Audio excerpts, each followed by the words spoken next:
The Goat House is back, ranking NFL free agents at each position. We'll talk about some landing spots as well. All kinds of this content on the channel. More to come. Let's break down these free agents by position. My free agent quarterback rankings of the 2025 offseason. I have some most likely landing spots, in my opinion, currently today listed next to these free agent names, but things could change. We'll have our free agency predictions video when the time is right. The purpose of this video is ranking, so let's talk about the rankings when we're discussing in the comments. But number one is going to be Sam Darnold, the top quarterback of free agency. A little risky, though. Obviously, it's very, very easily a team could overpay him, and it'd be a pretty bad signing. I mean, he got better this year. He was in a great situation, but is it that system, that Viking system? He folded under pressure in those big games. Is he a guy that's going to get you where you want to go? So why pay him well over $30 million per year if he's not that guy? So I would like it if it's $30 million per year or under. It's going to depend on the structure, obviously.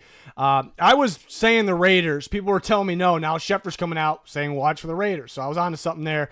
Titans, I could see. The Giants are rumored to have some interest. Could he go back to the Vikings? Certainly. Not really counting on it right now, but it's certainly possible.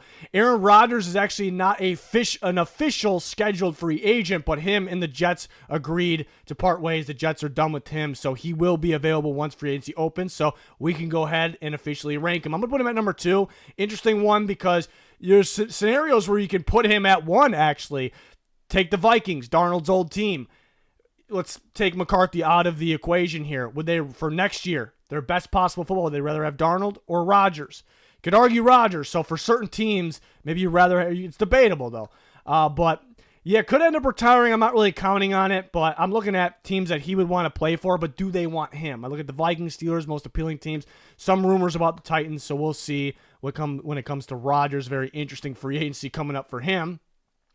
Then Daniel Jones, yes, it's maybe a little bold according to people, but I'm going to rank Daniel Jones ahead of the Steelers quarterbacks. I don't think that should be bold.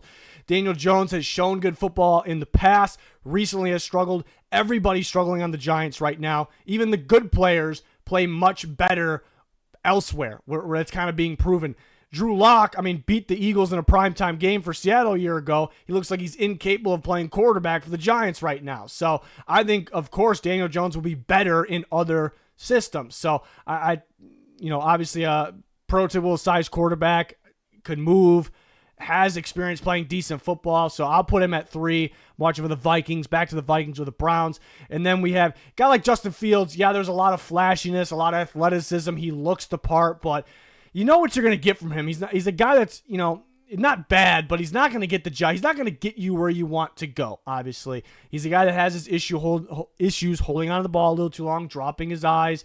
The Steelers were winning games not because of him, and they still benched him. So that kind of says their thoughts about him. But Steelers, Colts, Giants are who kind of stands out. And then Russell Wilson, we know where he's at in his career. Giants have been mentioned. The Raiders with Pete Carroll. And then the Steelers is definitely a possibility. Another option, Marcus Mariota, Jameis Winston. Cut candidates to watch to add to this list at some point. Kirk Cousins would be a big one. He's recovering from multiple injuries, so it makes sense that he could be better next year than he was this year. He started the year off very well, and then there was another upper body injury added to the list, and then he wasn't so good. So maybe he could play well.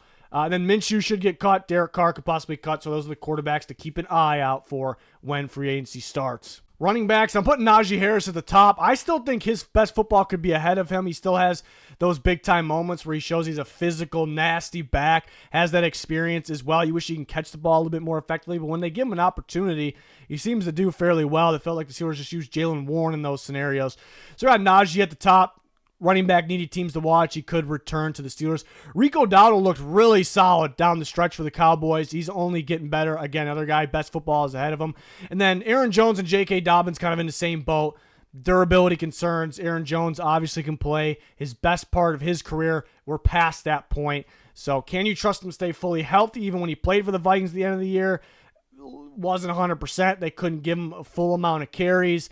But obviously he can catch the ball very well out of the backfield still. J.K. Dobbins, talent-wise, you want to put him at 1 or 2, but can he go a season without getting injured? Usually it's a season-long injury, so last year that was like the best case, it felt like, for Dobbins. So that's my issue with him. Has to be a 1-year deal, maybe 2 max. So I put him down at 4. Javonte Williams hasn't really worked out for him. He had a lot of upside coming out of North Carolina, was really solid in college. He has flashes, he has moments. The Broncos didn't really give any running back a fair shot to get going. You get a few carries here, and then they're done with you. So I think he could be better elsewhere as well. So he can be one where, yeah, look for teams like the Chiefs or the Bengals where maybe they just kind of need a high-end running back too. I think he'd be the starter for the Chiefs probably. It seems like their type of back. But he's an interesting one that could end up being better than expected.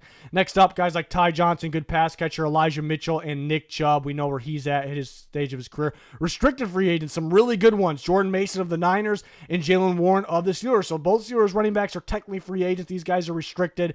So if any team, if they put a tender on these guys and another team signs them, they get a draft pick or they have the option to match. So most likely back with their teams, but we will see. Those are solid free agent running backs if they are actually available and teams could sign them rather than their own team kind of taking them back. So guys to watch. Free agent wide receivers, obviously T. Higgins at the top, who is the #1 overall free agent of this class. A long list of teams not only will be interested, but they'll be interested in paying him a lot of money. So it would be a bidding war for him. A lot of people linking him to the Patriots, who have by far the most cap space.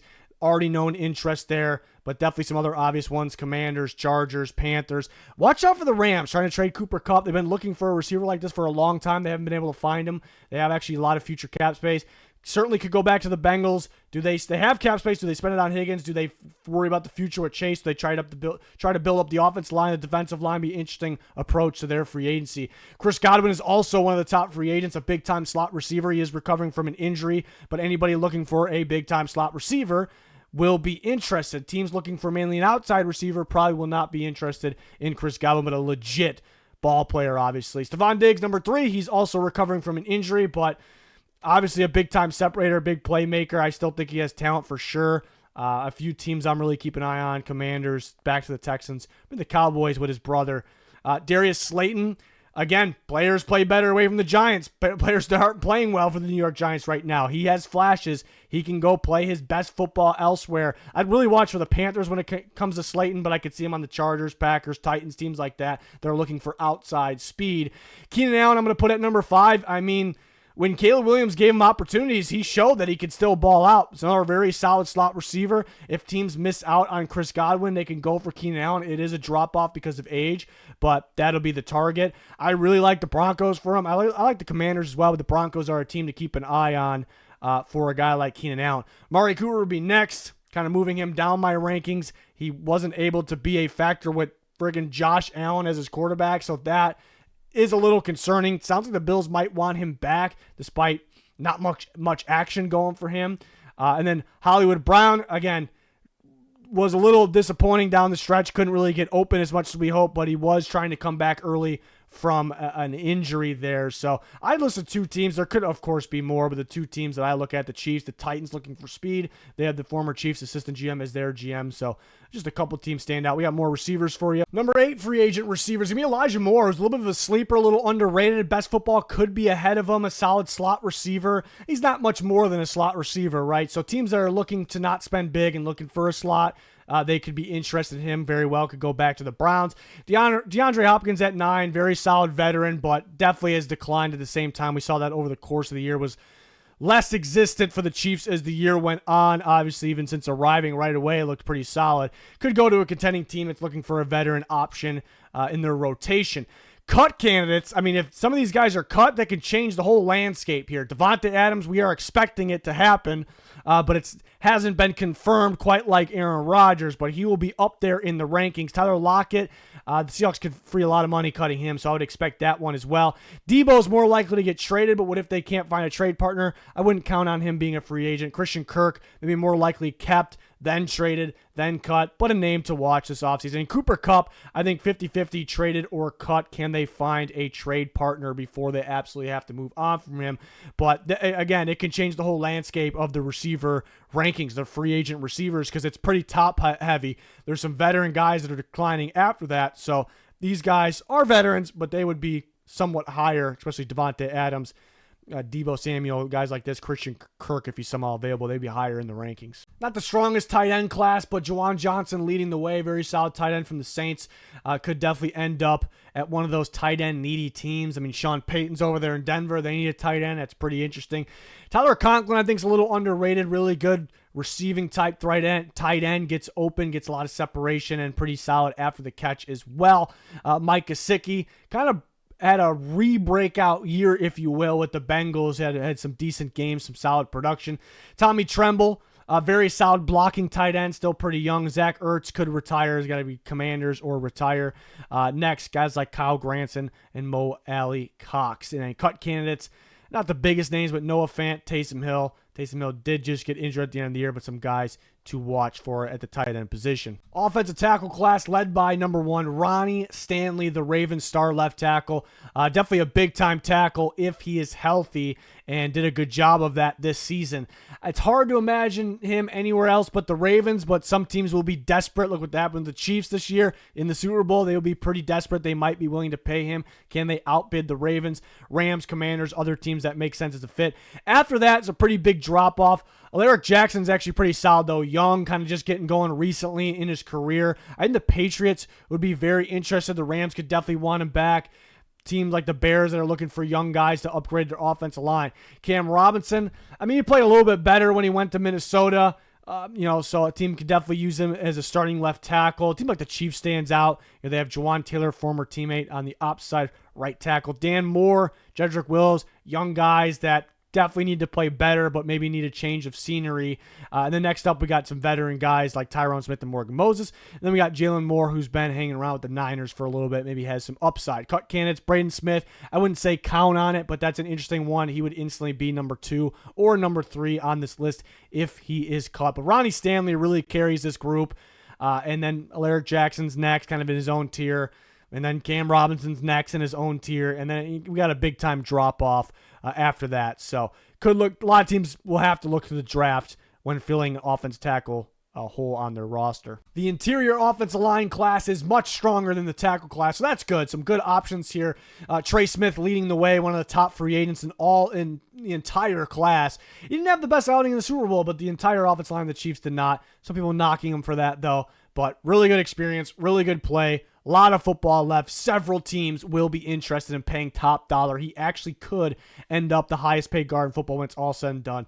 Teams like the Bears stand out. It's going to be very important to Ben Johnson. They need offensive line.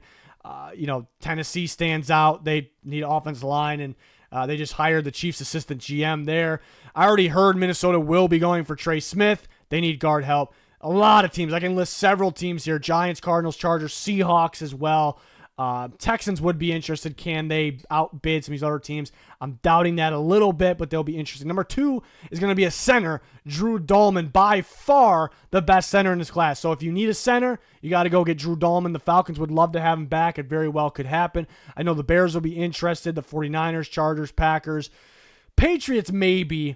I think David Andrews is going to be back for one more year, so more likely focus elsewhere. Will Fries of the Texans coming off an injury, but just like Dahlman, but very solid young guard with a lot of good football left. The Colts will be wanting him back. This is more of a target for a team like the Texans. Brandon Scherf will be next. Aging veteran, doesn't have a lot left in the tank, but still very, very solid. Teams that miss out on the top guys, I think, would love to have Brandon Scherf. And Mekhi Becton played very, very well for the Eagles. Some teams would be like, yeah, he probably won't play as well for us because it's something with the Eagles over there. And some teams might be like, we just got to put him at guard and use him like the Eagles did in more of a run-heavy offense, and he'll be very solid. So his stock has kind of gone up a little bit, and he could actually end up getting paid. Not going to get paid a ton, but more than expected. So it could have several teams that are interested that miss out on the top guys or cannot pay the top guys. Kevin Zeitler played phenomenal with the Lions, but he was 35 years old. How much left does he have in the tank? Still very solid. Zach Martin, he would be ranked higher, but durability concerns, he might retire, so that ranks him a little lower. Not as good as he once was, but still very good if he's on the field. But if we kind of knew he was going to play and he was healthy, ready to go, he'd be ranked much higher than this. But he comes in at number 7. Number 8 is going to be Patrick McCarry of the Ravens. Very versatile. Like, he's a guy who could start at guard, but if you need him at tackle, he can fill in there. So that kind of ups his value a little bit more. You know, he's not the best guard or tackle in the world, but he's solid with experience and has that versatility. James Daniels coming off an injury. He is pretty solid, though. If he wasn't coming off that injury, you know, he'd be ranked higher as well. And then Tevin Jenkins, who kind of ups and downs with the Bears, good moments, bad moments, some durability concerns as well. He was a tackle coming out of Oklahoma State, was kind of a big-time prospect. So maybe teams just feel like just get him in a different situation. Get him in our situation, he could be a lot better because that Bears offensive line was really struggling. Could see that as well. Other guys, Ryan Kelly, if he decides to play next year, longtime center of the Colts, and Aaron Banks, who still has some upside guard from the 49ers. Cut candidates, Joel Bitonio, but it's sounding like it's play for the Browns or retire, but that could mean he maybe just wants to play elsewhere, but that would be a big-time one. That would be towards the top of the rankings if he became available. Interior defensive line free agents, Milton Williams, who was already high up on my rankings, but after another great outing in this and now in the Super Bowl with the production that he had, he is definitely rising up the free agent boards. He's going to get paid a lot of money. He's going to get more snaps on a new team, not sharing snaps like they did with the Eagles. And of course, the Eagles could bring him back. Maybe they want to. Can they outbid one of these other teams, and can they give him more snaps, you know, if he wants it? Watch out for, the Cardinals really stand out. Jonathan Gannon being there. It feels like a Steelers defensive lineman, so could see that. And there's a lot of other teams that badly need defensive tackle help. I can list more teams that are just the only ones that are up there. Osa Odigizua, the Cowboys defensive tackle. Honestly, I think his stock is a little bit up because not just because he did a good job this year getting after the quarterback and he's getting better, but looking at how a big reason the Eagles won the Super Bowl, why they're the best team in football, interior pressure, interior pass rush, and Odigizua brings that to the table. So I think he's going to get paid a bit more than everyone's kind of expecting there. He had familiar face with Dan Quinn over there in Washington, but other teams will be looking to pay a bit. Javon Hargrave of the Niners hasn't became official, but the 49ers already said they're going to cut Hargrave. They actually said they could try to bring him back a little bit cheaper. So watch out for him, kind of stick with the Niners. But if the Eagles lose Milton Williams, they can end up with Hargrave back. He was there playing like one of the best defenders of football just a few years ago. The last time they were in the Super Bowl was with the Steelers at one point as well. Could see him going back there. The Cardinals with Jonathan Gannon. These make sense. DJ Jones, nose tackle, pure run stuffer, and maybe his value goes up this year. Why? Because teams ran the ball more this year. They ran the ball more effectively. There was a lot more teams that could not stop the run. So a guy that's not going to be on the field every down, he's not going to be on passing downs, but he brings you great value, great play against the run. So several teams do need that. He played his best football when he was with the Niners. So I'd watch the Niners for him as well, but other teams that badly need to stop the run. Levi Onwuzurike of the Lions could be looking for more playing time, has some upside.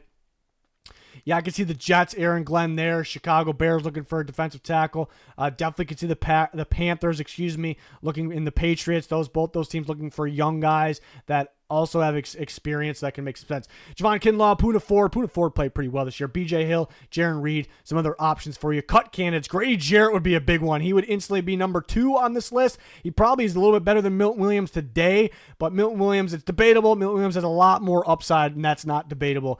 So I'd still keep him at 1. David Onyemata. The Falcons are going to cut one of those guys. More likely to cut Onyemata. He's aging, but has some good pass play. And then Draymond Jones, definitely one to watch. He played some really good football for the Broncos a couple years ago. Didn't really work out with the Seahawks. He has some really good fits that I like. Panthers, Vikings, maybe more. So he is a big-time one if he is available as well. So pretty decent group here. The edge rushers led by another Super Bowl champion Philadelphia Eagles, Josh Sweat, who was already high up on the rankings for me. But he made himself some more money. An outstanding outing in the Super Bowl. A really solid pass rusher going into the year. Eagles were kind of seeking a trade for him because they didn't really know if he can fit Vic Fangio's scheme. Good thing they held on to him because he sure did. So he's pretty scheme versatile. Can fit a 4-3 or 3-4 outside linebacker. Several teams would be more interested now after watching that Super Bowl. Cardinals need a pass rusher. They got Jonathan Gannon. He played very well for him over there. Falcons definitely be a fit. They're looking for a pass rusher. The Buccaneers badly need a pass rusher.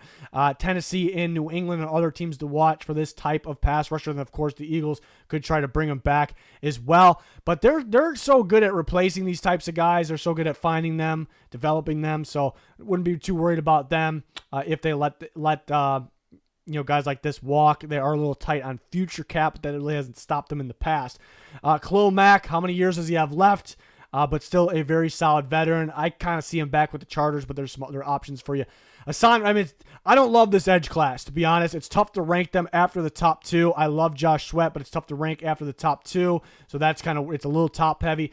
Hassan Reddick was, another former Eagle, was a star player a couple years ago. Where is he at now? It's a little bit of a mystery right now. So I like the Tampa Bay Buccaneers, teams like the Lions. Malcolm Kuntz, injured last year, 8 sacks the year before. He's young. He has upside. Did he just, feast because Max Crosby was on the opposite side of him? Is he good after the injury? There's a lot of mystery here. Maybe you'd rather have him since he's younger, has upside, than some of these other guys. DeMarcus Lawrence, really good getting after the quarterback, even better stopping the run, but durability concerns up there in age. Got to see Cowboys or Commanders for him. Back home or with staying home or with Dan Quinn and the Commanders. Next up, Chase Young, been pretty underwhelming with the sack totals, but the talent's in there somewhere. Aziz Ojulari, that is, was a candidate at the trade deadline, so I'd watch for him landing on one of those teams that were interested in him then, which Bengals, Falcons, Cardinals, teams like that. Browning looked really solid a couple years ago. Injuries kind of played a part in him not looking that solid recently, and Matthew Judon definitely declining. Cut candidates could change the landscape of this. Joey Bosa, who's been underwhelming, but to me, I would put him in the top 3 if he was cut. Von Miller declining, but still a good option.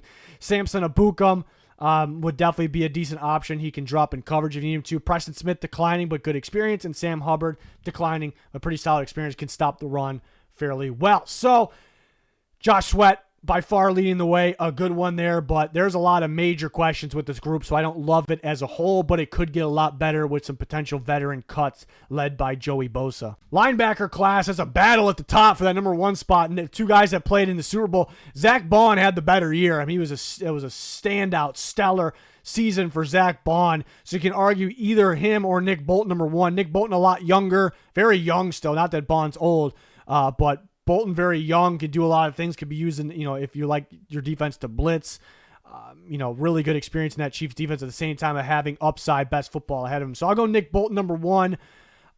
How will he be away from that Spagnuolo defense? So how will Zach Bond be away from the Vic Fangio defense unless they go back to their original team? I know the Chiefs definitely want Bolton back, could see that. I know the Titans are looking for a linebacker. They have the Chiefs assistant GM as their GM now, Borgonzi, so could see that. Raiders, Broncos, Patriots be looking for a middle linebacker. For sure, they'll value that. And then Zach Bond, an insane season. Very, very smart and solid in coverage. So that will stand out as well. Zone coverage. Eagles would like to have him back. I'd watch for the Broncos. Sean Payton, very familiar with Zach Bond, and they could definitely use an upgrade at the linebacker position. Raiders and Seahawks could upgrade there as well, and they would be interested in him as a fit. But I am looking at a battle between the Eagles and the Broncos for Zach Bond, who can get paid a decent amount of money for being a linebacker.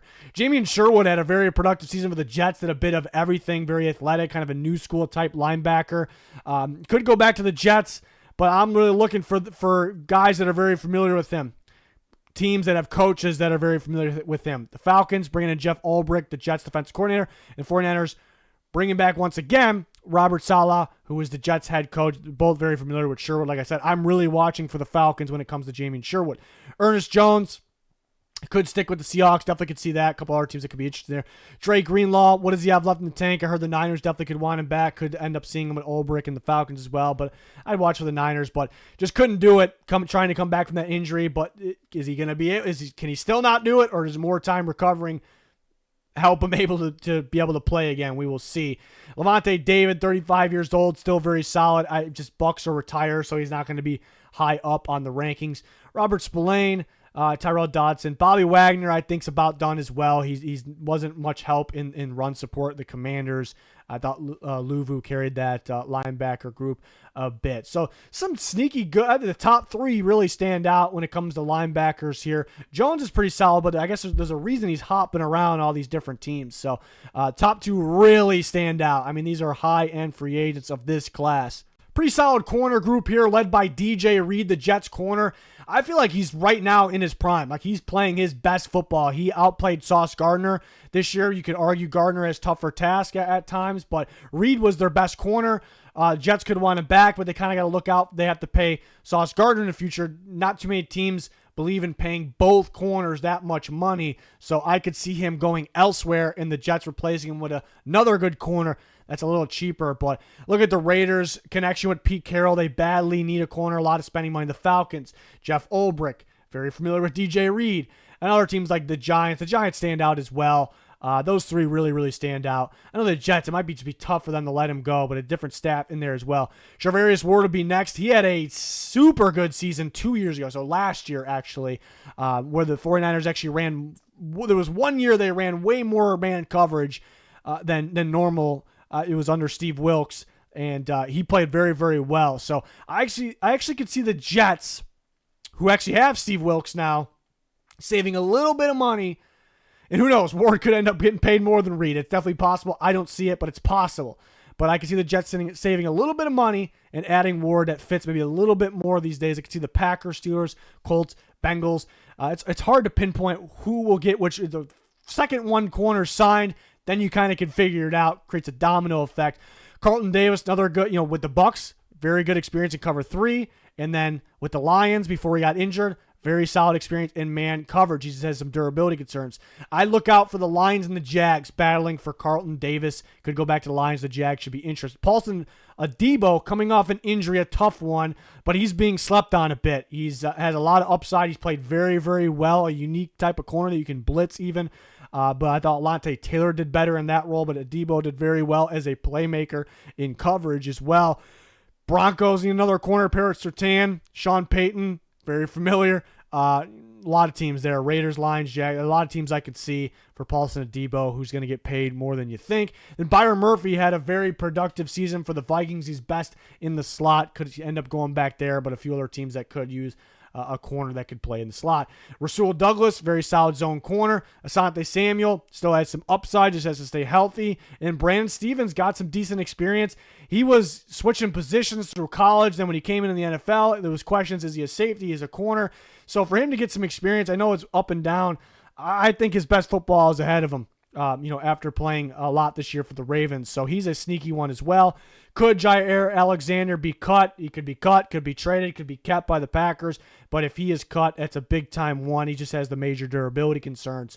Obviously, he cannot finish a season right now, but he's very, very talented. Pretty solid safety class as well, led by Javon Holland, big-time playmaker of the Dolphins. He played better earlier in his career, kind of fit that scheme a bit more. Could get back on track with the right scheme here. So do the Dolphins even try to bring him back as they're tight on cap space? And do they view him as a fit?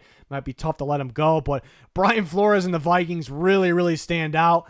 They can use him at free safety. They can use him up in the box and blitz him. They could want Cam Bynum back, who we have ranked at 5. Would they want both those guys? Maybe unlikely to bring back both, so be interesting to see. I'd have to imagine Brian Flores wants Javon Holland, but we will see. Trevon Merrig of the Raiders had a breakout season last year when actually used appropriately. He's better around the box, but he can play in the back end. Early in his career, they're using him just strictly in the back end, free safety position. That's single high at times. That's really not his best game, even though he can do it. So a very intriguing free agent, one of my favorites actually of the class. To me, he's a top 10 free agent, believe it or not. So the Raiders would like him back. There'll be some significant interest from others. Hufanga of the 49ers played at an all-pro level a couple years ago, but does have durability concerns, but he's young. He can kind of get over that. So Niners, Falcons, Steelers, I could see him with them, but it's hard to see him. The Niners not trying to bring him back, but it just depends on the medicals there with him. Justin Reed still balling out. Almost feel like he's getting better at times. He's a very good safety in a man-coverage scheme, so could go back to the Chiefs or could go to one of those man-coverage schemes that need a safety. Cam Bynum, pretty solid playmaker for the Vikings, a little inconsistent. He definitely brings a lot of energy to Minnesota. He was a corner coming out. So, again, he's off his rookie contract, so hasn't played safety for a super long time. So you could say his best football could be ahead of him. Andre Cisco, big-time playmaker in the back end. He doesn't really offer a lot of support in terms of the run game. He misses some tackles, but he's a guy that could change the game because his ball skills, his playmaking ability, but that's what you would be getting him for. So he's kind of a boom or bust free agent, if you will there. Jeremy Chin, Julian Blackmon, Marcus Williams, who's starting to decline a little bit, even though he's not that old. And then Harrison Smith, who's one of the best of the last, I don't know how many, several years, but he's declining a little bit. I think it'd retire, or maybe Vikings with him, but he brings a lot of knowledge to the table. If a team signs him, it definitely helps. It definitely could help a secondary, a defense out, just the room, by bringing a guy like that in if he is available. So a pretty decent safety class, actually. Pretty underrated, I would say. So, yeah, I mean, there's been better free agency classes, but it's to me a battle. There's only going to be a few teams that actually win free agency, maybe a little more than a few. I'm exaggerating, but it's going to be there's going to be bidding wars. It's going to be fun. There's going to be more guys added to these lists. We talked about the cut candidates in the video, so I like that we covered more than just the rankings, which was the main purpose of this video. It's about who we can watch for in terms of landing spots, but the guys that could be cut and enter the discussion, enter these lists here. So let me know your guys' thoughts, your favorite free agents, if you disagree, agree with any of the rankings here. We have all kinds of content similar to this on the channel covering the offseason, everything NFL, and we have a lot more to come. Right before free agency, we predict landing spots. We usually do pretty good on those. And then during free agency, we grade all the signings, several videos. So join us, like, subscribe, turn notifications on. Be much, much appreciated. It's going to do it. Thanks for watching. Goodbye.